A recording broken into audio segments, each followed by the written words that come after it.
Les voy a presentar una situación donde necesito que usted tenga un poquito de imaginación. Así que trate de seguirme con esto. Imagine,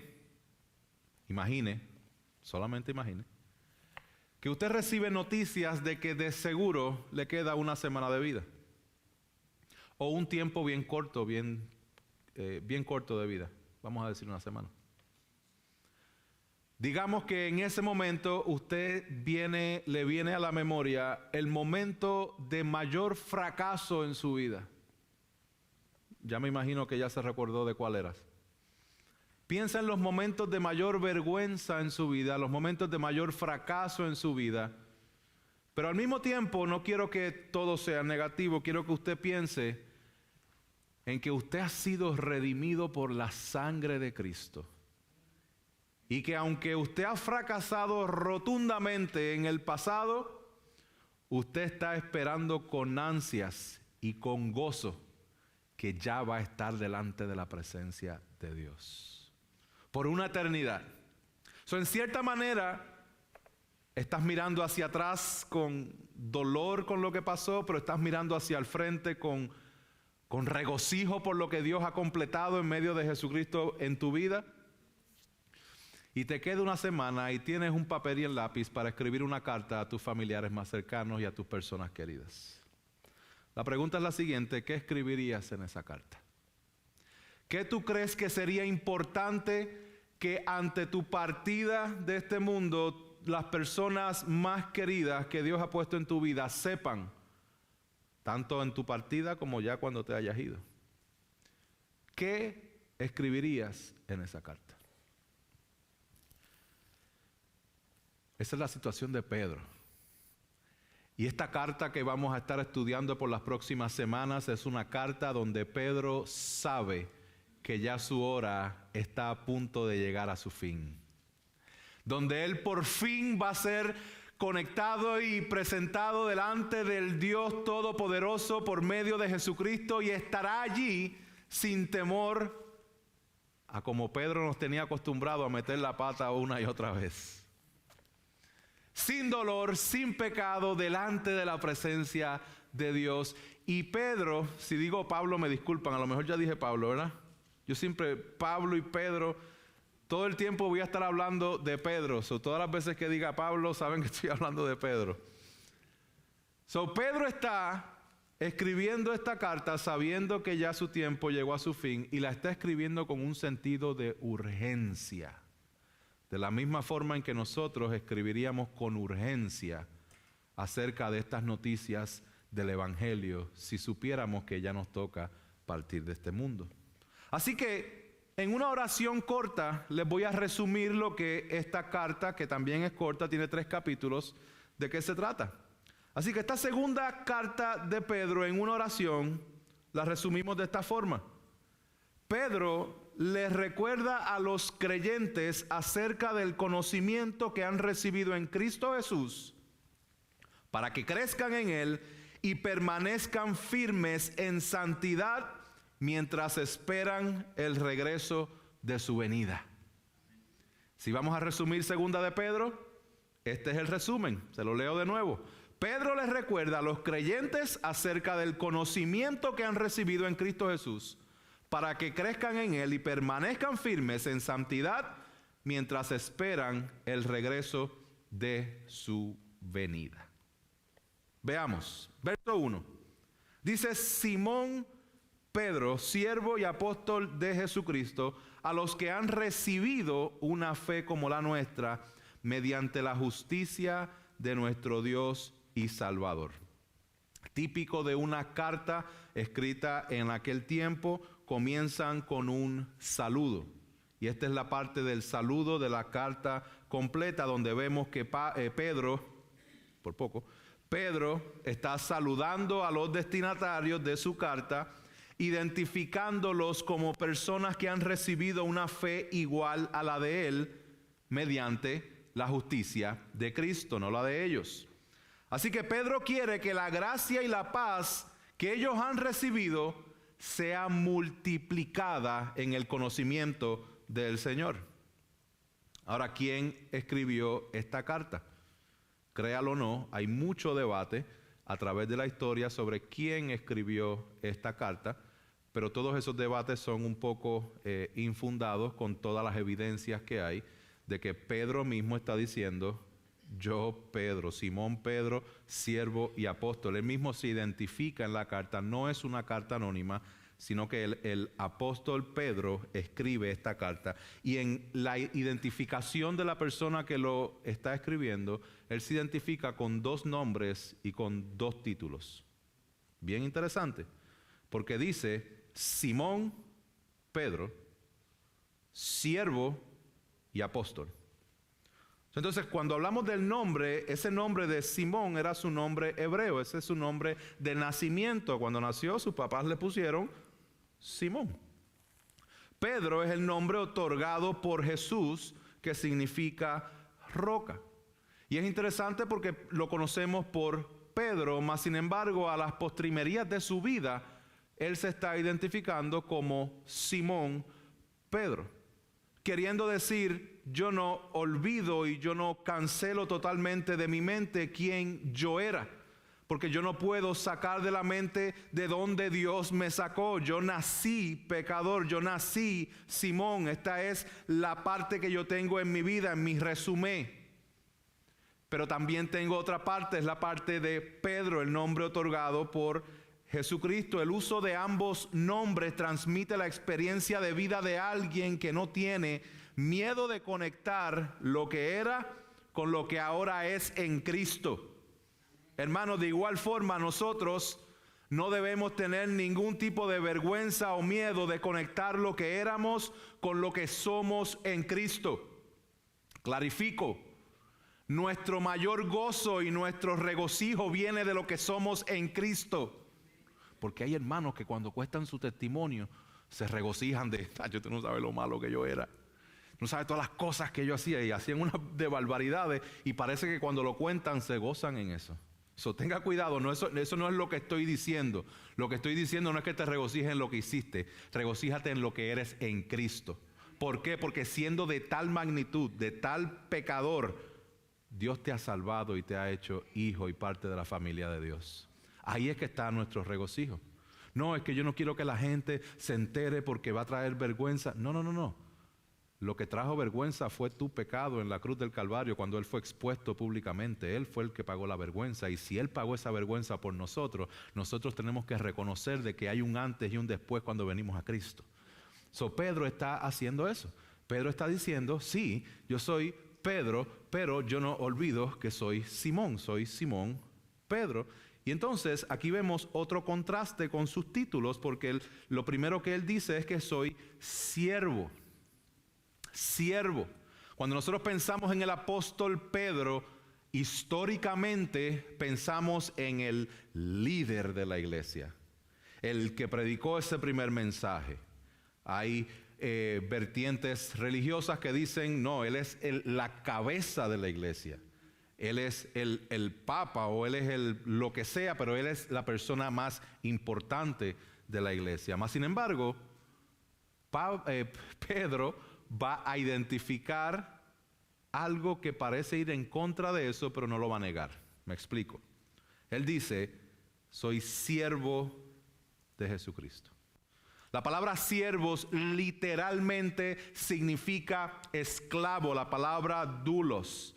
Y esa palabra significa que Él es esclavo de Jesucristo porque ha sido comprado. Él reconoce que Él le pertenece completamente a Jesucristo. Y esto viene del término de donde en el Antiguo Testamento habían unas leyes, en Levítico 25 específicamente, las leyes del año del jubileo, en las cuales luego de un tiempo los esclavos tenían la oportunidad de ser libres. En ese año los que eran esclavos eran declarados libres, mas sin embargo estos esclavos tenían la opción de permanecer siendo esclavos por su propia voluntad.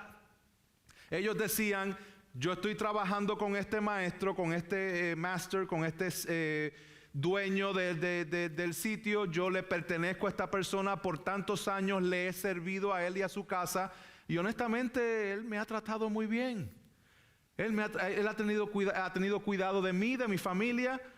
Realmente yo estoy bien sirviéndolo a Él y a su familia. Soy yo voluntariamente, por amor a mi maestro, yo me voy a quedar sirviendo con Él. Esto era algo que sucedía en el Antiguo Testamento y esa es la dinámica que está hablando Pedro en este lugar.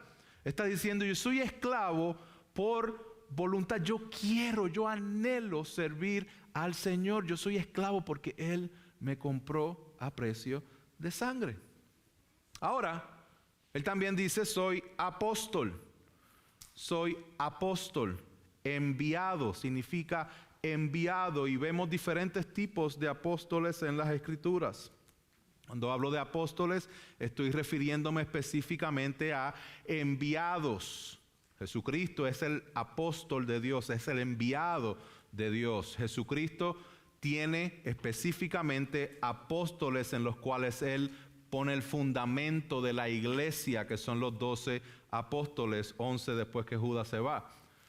Entonces, también hay apóstoles misioneros que son enviados a proclamar el evangelio de Jesucristo. Cuando hablamos de este tipo de apóstol que estamos hablando aquí, él está hablando para referirse a la autoridad que le ha sido otorgada directamente de parte de Dios para escribir esta carta de manera divina.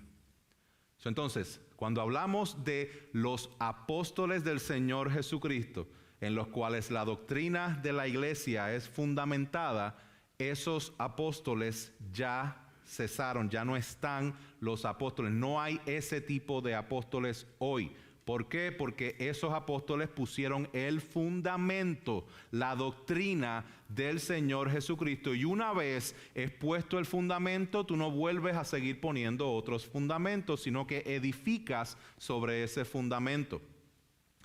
¿Por qué digo esto? Porque ustedes saben que en nuestros días hay montones de personas que se autodesignan apóstoles, tratando de ejercer un tipo de autoridad que no les pertenece y tratando de cumplir unos requisitos que son totalmente imposibles de cumplir el día de hoy. Entonces, cuidado con todo aquel que se autodenomine apóstol, porque no lo es.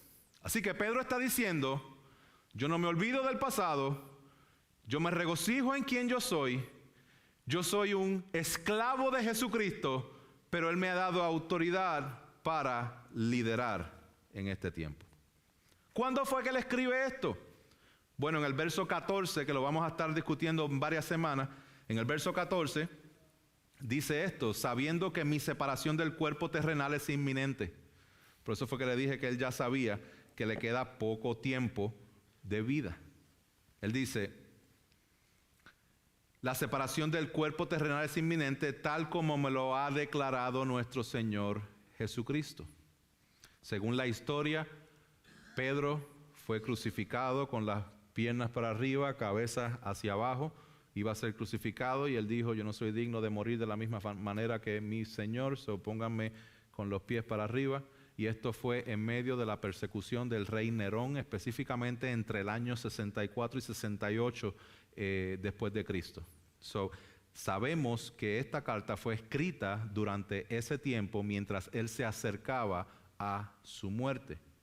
¿Y quiénes eran los destinatarios?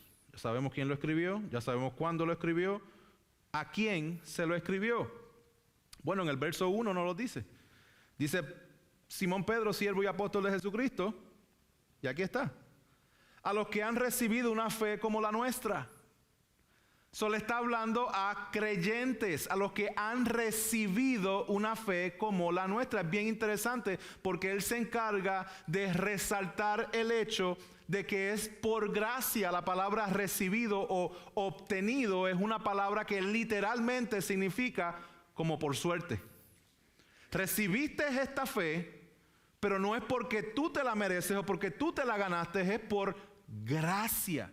Han recibido una fe y a ellos es a quien él le está escribiendo. También tenemos más información porque en el capítulo 3, en el verso 1, Pedro dice, amados, esta es ya la segunda carta que le escribo. Pues esta es la segunda carta que le escribo. Entonces tenemos que ir a Primera de Pedro, porque Primera de Pedro es la primera carta. Esto es bien profundo, hermanos. La primera carta de Pedro es primera de Pedro y la segunda es segunda de Pedro. ¿Ok? Entonces, en la segunda él dice, la primera carta que le escribí, ¿cuál es? Primera de Pedro. Ustedes de verdad que están encendidos el día de hoy. Gloria a Dios por eso. En primera de Pedro él nos identifica exactamente quiénes son esas personas. Él dice lo siguiente, primera de Pedro capítulo 1 verso 1, Pedro, apóstol de Jesucristo, a los expatriados de la dispersión en el Ponto, Galacia, Capadocia, Asia, Bitinia, elegidos según el previo conocimiento de Dios Padre por la obra santificadora del Espíritu para obedecer a Cristo y ser rociados con su sangre. ¿Quiénes son los destinatarios? Creyentes. Personas que han sido salvas por la misericordia de Dios. Ahora, algo bien interesante que vemos en el verso 2 es que dice, gracia y paz no simplemente sean añadidas, él dice que sean multiplicadas. Gracia y paz sean multiplicadas, ¿a quién? A ustedes, a los creyentes, a los recipientes de esta carta. En el conocimiento de Dios y de Jesús nuestro Señor. Esta segunda carta de Pedro toma como tema constante el conocimiento de Dios. Lo vemos en el verso 1, en el verso 2, en el verso 3, en el verso 8. Lo vemos en el capítulo 2, verso 20. Lo vemos en el capítulo 18 del capítulo 3. Entonces también vemos las implicaciones en otros versos en el capítulo 1, capítulo 2 y capítulo 3.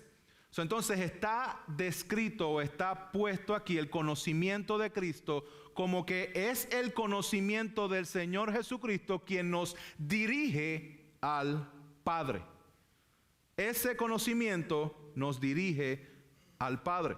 Ahora, en estos y muchos otros contrastes que aparecen en las Escrituras, aparece en el capítulo 2 un enfoque bien fuerte con una situación específica que estaba pasando en ese tiempo donde habían muchos falsos maestros que estaban utilizando falsas enseñanzas para validar su manera pecaminosa de vivir.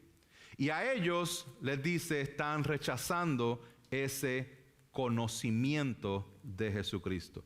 Segunda de Pedro 1:20 dice, pero ante todo sepan esto, sepan que ninguna profecía de las Escrituras es asunto de interpretación personal. Luego en el capítulo 3, verso 3 dice, ante todo sepan esto, conocimiento, que en los últimos días vendrán burladores con su sarcasmo siguiendo sus propias pasiones. Hermanos, nosotros estamos viendo claramente en segunda de Pedro el enfoque que tenemos que tener en seguir creciendo en el conocimiento de Dios y en el conocimiento de Cristo, pero también identifica que hay un conocimiento que tienen los falsos maestros para ellos alimentar sus propias pasiones. Esto es bien importante porque quiero usar esta parte para animarte. Y vas a decir, ¿en qué me vas a animar, pastor? ¿Qué tiene que ver esto y cómo me puedes animar? Sí, porque hay veces en que nosotros dudamos de la bondad de Dios porque no estamos tan seguros del conocimiento que tenemos. En la comunidad hispana y muchas veces hablando con muchas personas, hay muchas personas que se sienten cohibidas en su caminar con Cristo porque es que yo no sé tanto de la palabra, es que yo no sé hablar como fulano, es que yo no entiendo muy bien la teología sistemática y la teología bíblica y estos términos de doctrina tan complicados, se me hace bien difícil y por eso yo vivo como que aquí escondidito, vivo escondido porque no me atrevo, porque es que tengo dudas, porque es que yo no tengo tanto conocimiento. Yo sé que todos nosotros tenemos algo de eso. Esa parte donde, ay, ¿cómo yo comunico eso? Predica el Evangelio, predica y comparte el Evangelio. Pero es que ¿cómo le entro y cómo le digo? Y ¿cómo respondo? Y que tengo miedo que me hagan esta pregunta y yo no sepa contestarla. ¿Se identifican un poco con eso? Y por eso quiero animarte. ¿Por qué quiero animarte? Porque estos falsos maestros que aparecen en el capítulo 2, que los vamos a estar estudiando en varias semanas, estos maestros tenían una confianza plena. Estos maestros estaban enseñando como si supieran lo que estaban hablando y estaban enseñando como si lo que estaban enseñando fuera verdad. Entonces, el ánimo que quiero darte es el siguiente. Lo poquito que puedas saber, que sea verdadero en la palabra de Dios, mucho más poderoso que la mentira que pueda comunicar a alguien que está 100% convencida de ella. ¿Me van siguiendo? En este mundo hay personas con gran elocuencia, personas con gran arte de argumentar, personas que tú dices, wow, esa persona o es abogado o tiene que ser abogado, porque mira y tienen unos argumentos que dicen, o sea, pueden hacerte vender. Esos son de los vendedores que le venden un limber a un esquimal. ¿Saben lo que es un limber? Un pedazo de hielo a un esquimal. Porque hacen creer a la gente de que aunque ellos estén diciendo un disparate, lo dicen con tanta seguridad que tú se lo crees. Hermanos, descansemos en la palabra de Dios. Crezcamos en el conocimiento de Dios. Que nuestras dudas sean disipadas cuando nosotros nos sumergimos en la palabra del Señor. Su Espíritu Santo, el que habita adentro de cada creyente, es el que nos da entendimiento de su palabra. Descansa en Él. Descansa en Él. Nuestra verdad en Cristo es más poderosa que todas las mentiras de este mundo, por más verdad que ellos crean que sea. Así que no lo digo para que, pues entonces me voy a quedar aquí, no voy a crecer más, estoy bien en la duda, gracias pastor, ahora voy a echar una camita y una almohada aquí en estas dudas que tengo y aquí voy a permanecer. No, porque eso no es lo que enseña la palabra. La palabra dice en el libro de Santiago que si alguno tiene falta de sabiduría, que la pida. Y que la pida a todos, porque Dios la da abundantemente y sin reproche y le será dada, pero pida con fe, no dudando. Porque el que duda es como, no se quede en la duda, vamos a seguir aprendiendo poco a poco, pero lo poquito que sabes es poder de Dios cuando estamos creyendo el Evangelio de Jesucristo.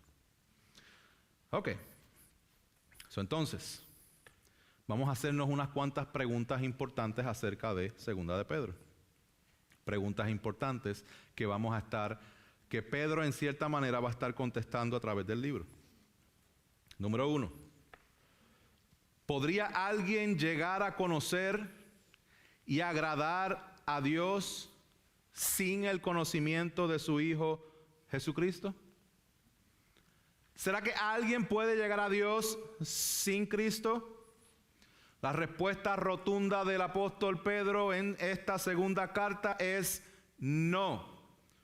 En el verso 2 dice específicamente, desde el 1, dice, siervo y apóstol de Jesucristo, a los que han recibido una fe como la nuestra, mediante la justicia de nuestro Dios y Salvador Jesucristo. Esto es uno de los textos más hermosos y donde más claro se presenta en todo el Nuevo Testamento acerca de la realidad de que Jesucristo es Dios. Para aquel que diga, no, que Jesucristo no es Dios, simplemente lee Segunda de Pedro, capítulo 1, verso 1, donde dice que le ha sido otorgada una fe a estos creyentes mediante la justicia de nuestro Dios y Salvador. No está diciendo a Dios Padre y Dios Hijo, o no está diciendo Dios Padre y Jesús. No, está diciendo a nuestro Dios Jesucristo. Pedro está diciendo, Jesús es Dios.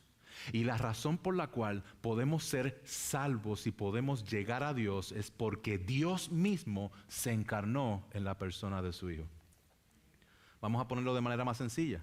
Si Jesús no es Dios y es simplemente un personaje histórico, ese personaje histórico no tiene el poder para salvarte del pecado. Por lo tanto, sigues en condenación y la ira de Dios está sobre ti. Mas sin embargo, si simplemente creemos las palabras del Señor Jesús cuando Él dijo, yo soy el camino, yo soy la verdad, yo soy la vida. Si creyéramos la palabra del apóstol Juan cuando Él dijo, ese Jesucristo, Él lo ha dado a conocer. entonces tenemos un Salvador en el cual podemos experimentar redención. Eso es importante, que Jesús es Dios. Entonces, a la pregunta que hicimos, no hay manera de llegar a Dios sin Jesucristo, sino que Jesucristo es el camino para llegar a Dios. Segunda pregunta, ¿pudiera ser alguien impactado por la verdad del conocimiento de Jesús y al mismo tiempo vivir de acuerdo a sus pasiones y pecados? Porque esto es bien común en muchas personas que proclaman ser creyentes, mas sin embargo, en su vida diaria tú no puedes ver a Cristo en ninguna de sus acciones, ni en sus pensamientos, ni en sus palabras, ni en la manera en que trabajan, ni en la manera en que tratan a otras personas. Entonces, la respuesta de Pedro a esta pregunta es otro rotundo no. Una persona que ha sido impactada por Jesucristo es una persona que va a perseguir la santidad y agradar a Dios. Pedro lo dice en el capítulo 3, versos 11 y 12. Dice, puesto que todas estas cosas han de ser destruidas de esta manera, ¿qué clase de persona no deben ser ustedes en santa conducta y en piedad, esperando y apresurando la venida del día de Dios, en el cual los cielos serán destruidos por fuego y los elementos se fundirán con intenso calor? Entonces, cuando nosotros estamos hablando de lo que Jesucristo completó en la cruz del Calvario, lo que Cristo completó nos permite a nosotros estar enfocados en lo que Él hizo para perseguir nosotros la santidad en esta vida. Nosotros estamos llamados a santidad. Estamos llamados a santidad. Y los falsos maestros que estaban en el capítulo 2 estaban diciendo, ¿saben qué? Jesucristo dijo que venía y ya han pasado varios años y no ha venido. Él no viene nada. Eso lo vienen diciendo desde hace tiempo. ¿Cuántos de ustedes han escuchado eso? Cristo viene, sí, eso lo llevan diciendo hace tiempo, no pasa nada. Pues sepan que los falsos maestros de Segunda de Pedro estaban diciendo lo mismo. ¿Pero por qué lo decían? Porque eran inteligentes en su propia carne para seguir pecando. Ellos decían, si Cristo no viene, pues entonces no hay juicio. Y si no hay juicio, pues entonces yo puedo vivir como me dé la gana. Así que yo voy a vivir de manera completamente libertina, voy a alimentar mi pecado, voy a vivir de manera sensual y voy a estar predicándoles a ustedes que pueden ser libres también, tanto como yo. De eso no se trata el Evangelio. Cristo viene de nuevo y Cristo va a ejercer juicio y los que estén en Él entrarán a la gloria del Padre. Los que no estén en Él irán al castigo eterno. Eso es lo que la palabra claramente enseña. Así que Pablo, se los dije que iba a decir a Pablo, Pedro nos dice en su carta lo siguiente: los incrédulos y falsos negarán el regreso de Cristo, creyendo escapar la realidad del juicio de Dios. Entonces, si no hay juicio de Dios, podrán vivir como ellos quieran. Mas, sin embargo, a los creyentes les dice que tienen una fe como la de Pedro. Déjenme decirles algo acerca de esto, porque muchas veces pensamos que hay diferentes niveles de fe. No, porque el pastor tiene una fe diferente, una fe más alta. Pastor, ore por mí para que Dios pueda escucharlo, porque tengo esta necesidad. ¿Okay? Y lo he dicho en las clases y lo he dicho anteriormente. Sí, voy a orar por ti, pero bajo ninguna circunstancia creas que la oración mía tiene más poder que la tuya. ¿Okay? Si estás en Cristo. A veces decimos como, oren por mí, y pensamos que hay diferentes niveles de fe, diferentes niveles de estar aceptados por Dios. No, o estamos aceptados o no estamos aceptados.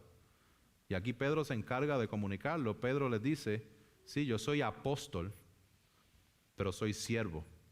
Y la fe que tienen ustedes es exactamente igual que la mía. Y esto debe animarnos a nosotros a que, sí, Dios nos ama Y Dios nos ha dado una fe, y Dios nos ha dado salvación, y Dios nos proveerá en el conocimiento de su Hijo todo lo concerniente a la vida y a la piedad para que podamos darle gloria y obedecer su palabra. Todo lo tenemos en Él. Así que, habiendo dicho eso y entendido un poquito de qué es que se trata esta segunda carta de Pedro, vamos un poquito a tratar de entender el por qué y lo que posiblemente está detrás del pensamiento de Pedro mientras él escribió esta carta. Porque esta carta literalmente es como si fuera un tipo de testamento en el cual Pedro está dando sus últimas declaraciones. Está hablando sabiendo que le queda bien poco tiempo y está hablando con urgencia. En el capítulo 1 nosotros vemos que Pedro quiere recordarles una y otra vez a los creyentes de lo que Dios les ha otorgado. Y en esta mañana yo quiero recordarles a ustedes lo que Dios nos ha otorgado. Lo que hemos recibido. Hermanos, dice una fe como la de Pedro y la justicia de nuestro Dios y Salvador Jesucristo. Como es domingo y como es día de iglesia, esta palabra y esta frase que acabo de decir puede pasar desapercibida. Pero yo quiero detenerme ahí porque no debe pasar desapercibido. El hecho de que Dios nos ha salvado mediante la justicia de su Hijo. Efesios capítulo 2, versos 8 y 9 dice, porque por gracia ustedes han sido salvados por medio de la fe, y esto no procede de ustedes, sino que es don de Dios, no por obras, para que nadie se gloríe. Nosotros no somos salvos porque somos más lindos que otra persona, o porque somos más capaces que otras personas, o porque somos más inteligentes que otras personas, o porque tomamos mejores decisiones que otras personas. Nosotros somos salvos por su gracia, mediante la justicia de su Hijo. Romanos 3:21 dice, pero ahora, aparte de la ley, la justicia de Dios ha sido manifestada, atestiguada por la ley y los profetas. Es decir, la justicia de Dios por medio de la fe en Jesucristo para todos los que creen. Porque no hay distinción, por cuanto todos pecaron y no alcanzan la gloria de Dios, sino siendo justificados gratuitamente por su gracia, por medio de la redención que es en Cristo Jesús, a quien Dios exhibió públicamente como propiciación por su sangre a través de la fe, como demostración de su justicia, porque en su tolerancia Dios pasó por alto los pecados cometidos anteriormente, para demostrar en este tiempo su justicia, a fin de que Él sea justo y sea el que justifica al que tiene fe en Jesús.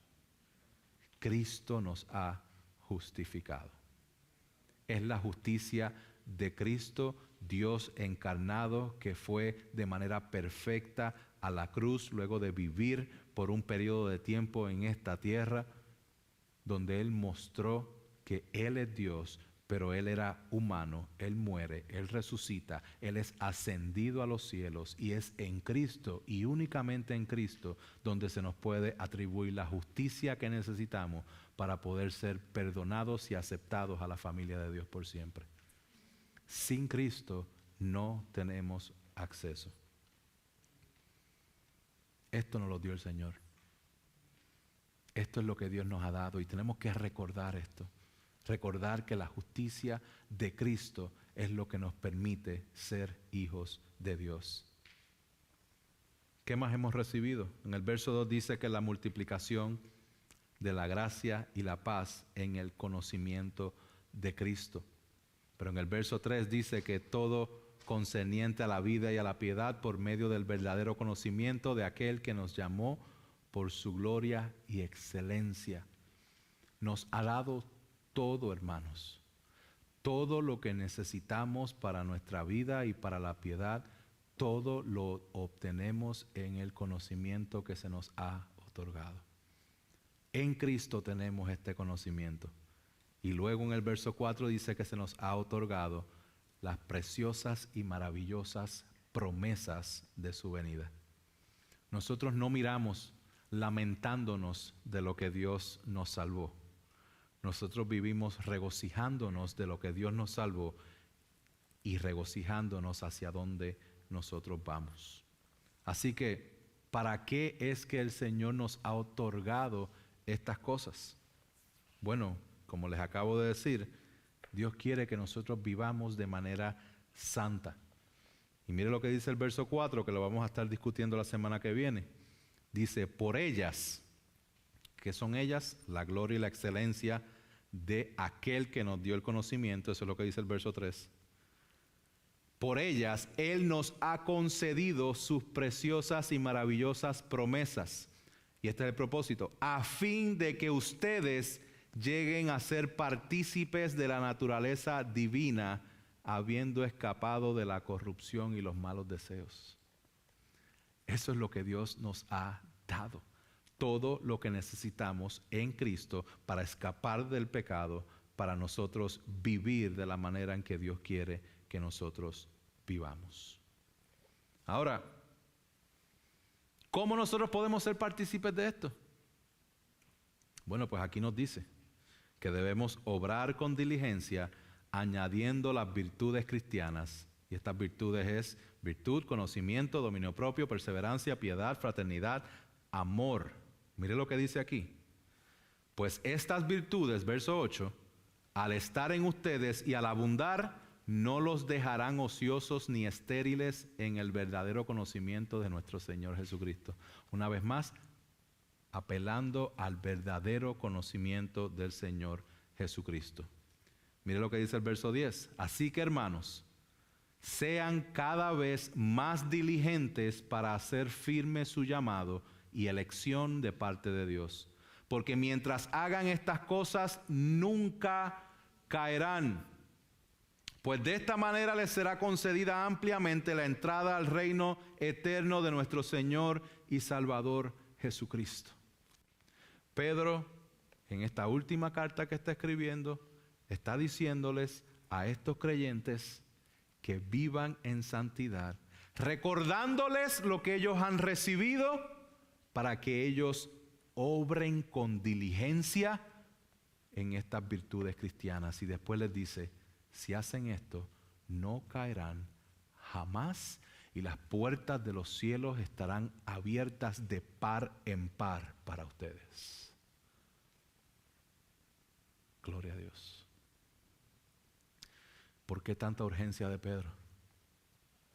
Yo quiero que usted lea conmigo el verso 12. Esto lo vamos a discutir luego, pero él dice, por tanto, siempre estaré listo para recordarles estas cosas, aunque ustedes ya las saben y han sido confirmadas en la verdad que está presente en ustedes. También considero justo, mientras esté en este cuerpo, estimularlos recordándoles estas cosas otra vez.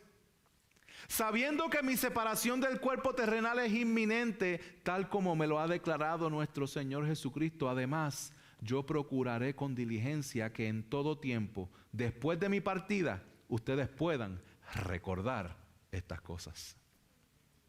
Pedro quiere recordarnos algo. Pedro va a morir y dice, yo quiero que ustedes recuerden estas cosas que se les ha sido otorgadas. Y yo voy a escribirles para que ustedes recuerden mientras están siendo oprimidos por la persecución, mientras están con falsos maestros en el pueblo y dentro de la iglesia. Yo quiero recordarles lo que han recibido en Cristo y se lo quiero recordar para que lo tengan presente ahora y para que cuando yo me muera también se acuerden. Para que 2000 años después nosotros seamos recordados también. De que en Cristo se nos han otorgado las mismas cosas. De que en Cristo tenemos la misma fe de Pedro. Estamos siendo recordados por la palabra de Dios de que debemos perseguir una vida santa porque Cristo viene de nuevo, porque sus promesas son verdaderas. Debemos confiar plenamente en la palabra de Dios. y ser recordados. Pero ¿por qué Pedro está pensando en esto? ¿Por qué Pedro está diciendo para que no caigan, para que no caigan, para que no caigan? Recuerden, recuerden, recuerden, recuerden. ¿Se acuerdan la historia de Pedro? ¿Ustedes se acuerdan cómo comenzó el ministerio de Pedro? ¿Se acuerdan cuando él fue llamado y él soltó todo lo que tenía y se fue a seguir al Señor Jesucristo? ¿Y se acuerdan cómo el Señor Jesucristo empezó a hacer un montón de cosas y Pedro en cierta manera estaba liderando a los discípulos que fueron escogidos, pero a veces la hacía bien y a veces metía la pata, pero bien metida? ¿Se acuerdan de las historias de Pedro? Vamos a repasar la historia de Pedro, porque Pedro fue un pescador que lo dejó todo y siguió a Jesucristo.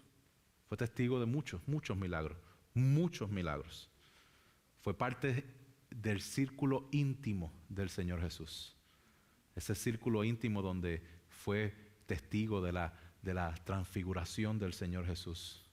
En cierta ocasión él fue a resucitar a una persona y él sacó a todo el mundo del salón y se quedó solamente adentro Pedro, Jacobo y Juan, parte del círculo íntimo. Cuando Jesús estaba orando en Getsemaní antes de ir a la cruz, solamente tenía 3 discípulos cerca de él y uno de ellos era Pedro. Era una persona que tenía un acceso directo. Él actuó muchas veces como vocero de los discípulos.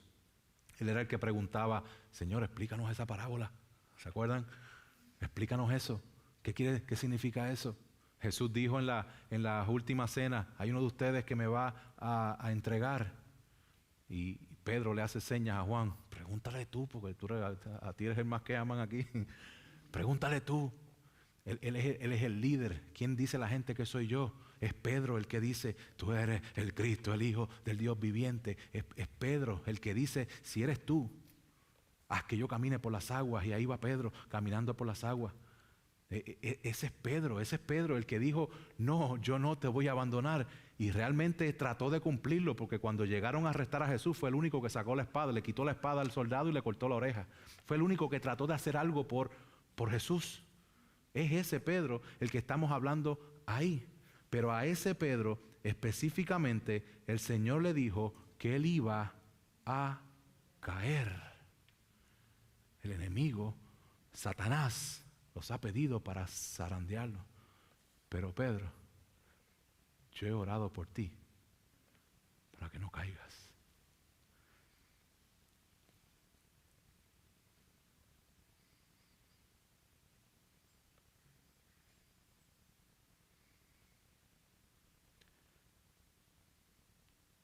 Simón, Simón, Lucas 22. Mira que Satanás os ha reclamado para zarandearos como a trigo, pero yo he rogado por ti para que tu fe no falle. Y tú, una vez que hayas regresado, fortalece a tus hermanos. Típico Pedro respondió: Señor, estoy dispuesto a ir contigo tanto a la cárcel como a la muerte. Pero Jesús le dijo: te digo, Pedro, que el gallo no cantará hoy hasta que tú hayas negado 3 veces que me conoces. Hermanos, Pedro pensaba que podía por él mismo. Pero Pedro no había todavía experimentado una caída monumental donde él se enfrentara cara a cara con su pecado delante de la santidad de Dios. Y mientras él dijo: yo voy a dar mi vida por ti, él no entendía que era Cristo el que tenía que dar la vida por él. Y por eso es que cuando él está diciendo estas cosas: yo no te voy a negar, Jesús le dice: antes de que cante el gallo 3 veces, me vas a negar 3 veces. Tú vas a decir: ni me conoces. Y yo quiero que usted vaya conmigo a Lucas 22, 59. Simplemente escúchelo, no lo busque. Dice: pasado como 1 hora, otro insistía diciendo: ciertamente, este también estaba con él, pues él también es Galileo. Pero Pedro dijo: hombre, yo no sé de qué hablas. Y al instante, estando él todavía hablando, cantó un gallo. Entonces el Señor se volvió y miró a Pedro, y recordó Pedro la palabra del Señor, como le había dicho: antes que cante el gallo, hoy me negarás 3 veces. Y saliendo afuera, lloró amargamente. Los ojos de Pedro de alguna manera se conectaron con los ojos del Señor Jesús, a quien él estaba negando luego de él decir: yo no te voy a abandonar. Hermanos, el Señor fue a la cruz, el Señor venció la muerte y el pecado, resucitó al tercer día y por 40 días estuvo paseando por allí. Y en uno de esos días él vuelve con Pedro. Imagínense la vergüenza de Pedro, el que dijo que iba a estar firme, el que dijo que no lo iba a abandonar, lo negó, lo maldijo 3 veces. Mas sin embargo, en la misericordia del Señor, Jesús se le aparece y le dice: Simón Pedro, Simón, hijo de Juan, ¿me amas más que esto? Sí, Señor, tú sabes que te quiero, le contestó Pedro. Jesús le dijo: apacienta mis corderos. Volvió a decirle por segunda vez: Simón, hijo de Juan, ¿me amas? Sí, Señor, tú sabes que te quiero, le contestó Pedro. Jesús le dijo: pastorea mis ovejas. Jesús le dijo por tercera vez: Simón, hijo de Juan, ¿me quieres? Pedro se entristeció porque la tercera vez le dijo: ¿me quieres? Y le respondió: Señor, tú sabes todo, tú sabes que te quiero, apacienta mis ovejas, le dijo Jesús. En verdad te digo que cuando eras más joven te vestías y andabas por donde querías, pero cuando seas viejo extenderás las manos y otro te vestirá y te llevará a donde no quieras. Ese momento ya llegó. Ese momento donde ya Pedro no podía hacer lo que él quería porque ya sus días estaban contados, ya había estado ahí. Y Pedro, pudiéramos decir que en cierta manera fue fiel al llamado de apacentar las ovejas. Fue fiel predicando el Evangelio en Hechos capítulo 2. Fue fiel llevando el Evangelio aún cuando él tenía estas discusiones entre el judío y los gentiles y toda esta dinámica que él no entendía. Él fue fiel sirviendo al Señor. ¿Por qué? Porque él había experimentado la gracia y el favor de Dios que le había sido otorgado no por sus propias fuerzas ni por sus propias capacidades, sino por el puro afecto de la voluntad de Dios. Hermanos, segunda de Pedro, esta carta que estamos estudiando es una carta de urgencia, donde Pedro en sus postrimerías, a punto de morir, está diciendo: recuerden a Cristo, recuerden lo que Él hizo, recuerden lo que Él les ha dado, recuerden lo que se les ha concedido, recuerden y pónganlo en práctica porque Él viene de nuevo. Segunda de Pedro es una declaración final de un hombre que está al final de su vida y tiene la intención de cumplir el mandato que Cristo le dio en esa fatídica noche muchos años antes. No puede haber duda de que Pedro cumplió con este llamado de fortalecer a los hermanos a través de su ministerio. Sin embargo, ahora con esta carta también se cumple su encargo a la iglesia a lo largo de toda la historia. Con su propia muerte inminente, Pedro está dispuesto a fortalecer a aquellos de nosotros que sigamos su estela siglos después. Es como si por esta carta Pedro viviera hoy, estuviera predicando hoy, donde estuviera diciendo de que a pesar de que hemos caído rotundamente, hay una salvación que es más rotunda que nuestro pecado. El autor David Helm dice lo siguiente: Pedro nos presenta las direcciones para llegar al cielo. Confirma que también podemos poseer una fe que no fallará. En esa noche de hace mucho tiempo atrás, Jesús le había dicho a Pedro que había estado orando por él, especialmente para que su fe no fallara. Ese mismo Jesús es el que está a la diestra del Padre hoy, intercediendo por sus hijos. Hermanos, esta es una buena noticia. Una buena noticia que nos recuerda que aunque caemos en Cristo, podemos terminar la carrera. Aunque nosotros podemos fallar malamente, sin embargo, podemos ser restaurados en Cristo. Aunque podemos cargar la vergüenza de nuestro pasado, también podemos estar seguros de que Dios nos ha limpiado con su sangre preciosa. Hermano y hermana que estás aquí, es posible que tú te hayas equivocado muchas veces con respecto al compromiso con Cristo en el pasado. Pero eso no significa que no puedas vivir en el día de hoy estableciendo tu mente y tus ojos en el Señor Jesucristo, para que tú de igual forma seas recordado el día de hoy a que has recibido una fe en Cristo, la cual te va a permitir no caer jamás, para que puedas entrar por las puertas de par en par. Hermanos, Pedro les recuerda a los creyentes de aquel tiempo y a los creyentes de hoy que el conocimiento que hemos recibido en el Señor Jesús nos permite crecer mientras esperamos su regreso.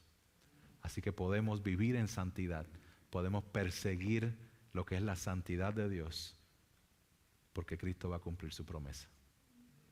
Oramos. Padre Celestial, te doy gracias por tu palabra, por tu obra redentora. Gracias porque por tu palabra nos recuerdas lo que tú has completado. Gracias por ayudarnos a recordar esos momentos donde realmente fallamos de manera gigantesca, donde a lo mejor el día de hoy el recuerdo de las consecuencias de nuestro pecado nos persiguen y crean dudas y nos apartan y nos cohíben. Señor, en esta mañana queremos ser recordados de tu misericordia, recordados de tu gracia, de que éramos enemigos tuyos, pero tú nos has salvado. Te pido, Señor amado, por todo aquel que esté en este lugar, que no esté seguro de su salvación. Yo te pido, Señor amado, que tú puedas por tu Espíritu Santo dar vida a su corazón y que pueda venir a ti en arrepentimiento y fe. Este es el llamado para ti si no estás seguro en el Señor. Ven al Señor en arrepentimiento y fe. El que no está en Cristo será condenado, pero en Cristo tenemos vida y vida en abundancia. Señor, te damos gracias por tu palabra, gracias por el recordatorio y gracias porque en el caminar tú nos vas a dar las fuerzas y nos vas a sostener. En el nombre poderoso de Jesús. Amén.